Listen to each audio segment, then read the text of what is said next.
Is the person you are now the person you want to be? If not, what are you doing to change that?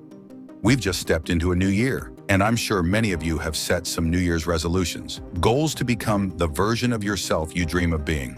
But let's be honest, by mid-year, our motivation tends to fade, and eventually most of us give up. This cycle repeats itself, and another year passes with little to no change.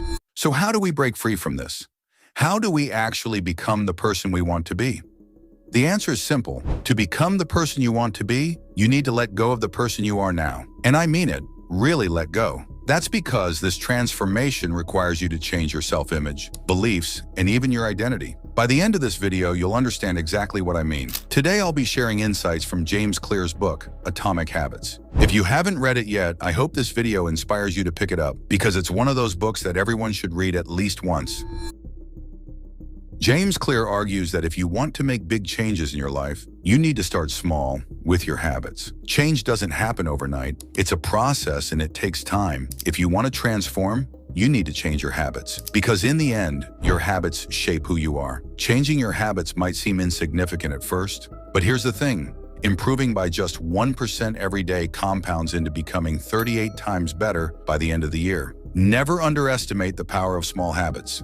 Now here's where most people get it wrong. We all know that to become the person we want to be, we need to change our habits. But most of us start at the wrong place. We set a goal and create a plan to achieve it. For example, I want to lose weight, so I'll follow this diet. But most diets end up abandoned halfway through, don't they? Here's why. Habits work on 3 levels. The first level is about changing outcomes. This is where we set goals like earning more money, getting fit, or learning a new language. The second level is about changing processes. This includes building new routines at the gym or creating plans to work more efficiently. The third and deepest level is about changing identity. This means transforming your beliefs, self-image, and principles. Everything that defines who you are. Think of it this way. Outcomes are what you get, processes are what you do, and identity is what you believe. Let me give you an example. Imagine 2 people trying to quit smoking. When offered a cigarette, the first one says, "No thanks, I'm trying to quit." Sounds reasonable, right? But the second person says, "No thanks, I don't smoke." It's a small difference, but it's powerful. Habits based on outcomes focus on achieving specific goals. For example, reading 30 pages a day is an outcome-based habit.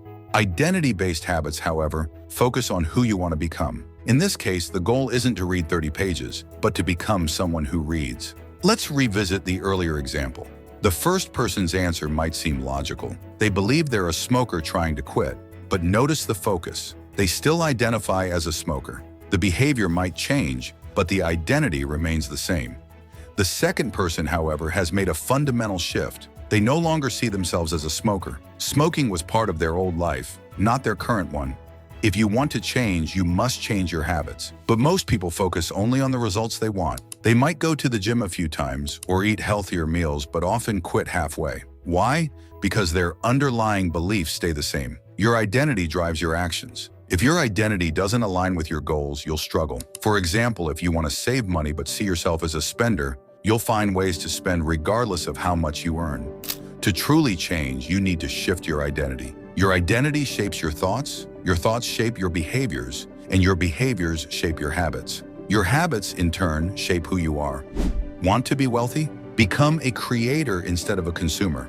Want to be fit? Become someone who enjoys exercise. Want to read more? Identify as a reader. You must let go of the old identity and embrace a new one. Becoming who you want to be requires sacrificing who you are today. But how do you change your identity?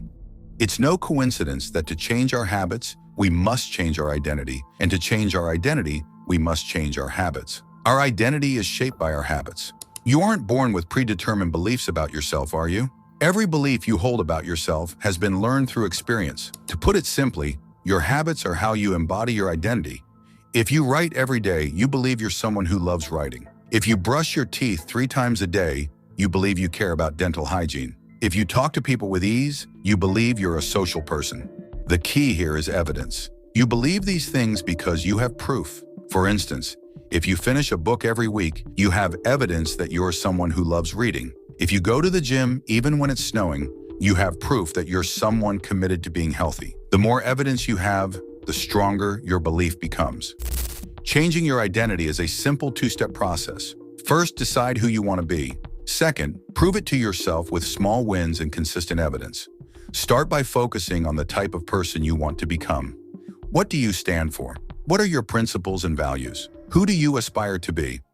These are big questions, and most people don't know where to begin, but they usually know the kind of results they want. So start with the results and work backward to identify the type of person who achieves them. Ask yourself, what kind of person achieves this goal?